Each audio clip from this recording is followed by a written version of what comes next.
muka je kwalin kana buɗewa ba abin da zaka fara gani sai ita camon 19 Pro din muka je.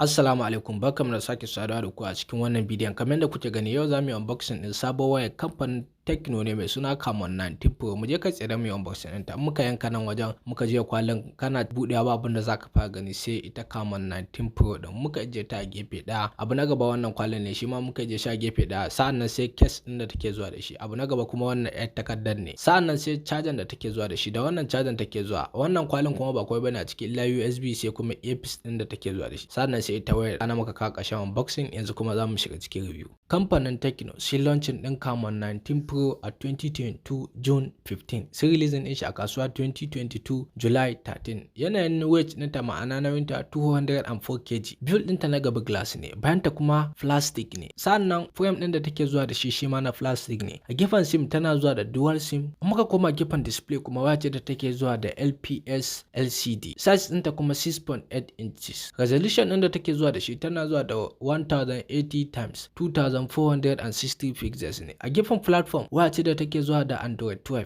Gefen memory kuma wace da fata zuwa da cache. Internal storage din da take zuwa da shi tana zuwa da 128 gig, 8 gig RAM, tana zuwa da 256 gig, 8 gig RAM. A gefen main camera wace da take zuwa da triple camera, ma'ana camera guda uku a ta baya. Wannan camera guda uku na farko yana zuwa da 64 MP wide ne, na biyu yana zuwa da 50 MP telephoto, na uku yana zuwa da 2 MP deep ne. Sannan a gefen video zaka yi shooting 1080p at 30 fps. A gefen sound balifi wace da take zuwa da loudspeaker. Tecno camon 19 Pro wace da take zuwa da 3.5mm jack tana zuwa da shi. A gefen features ɗinta tana zuwa da sensor fingerprint side mount ne. A gefen battery kuma tana zuwa da 5000 mAh. Kalolinta tana zuwa da kaloli ne guda uku. Na farko polar blue, na biyun tana zuwa da eco black, na ukun kuma tana zuwa da Mondrian color. Duka ana muka kawo ƙarshen unboxing da review na Tecno camon 19 Pro. Kada ku manta ku danna mana alamar subscribe, sannan ku taba mana alamar ƙararrawa domin da zarar mun ɗaura sababbin bidiyon mu YouTube za su ke sanar da ku. Mun gode.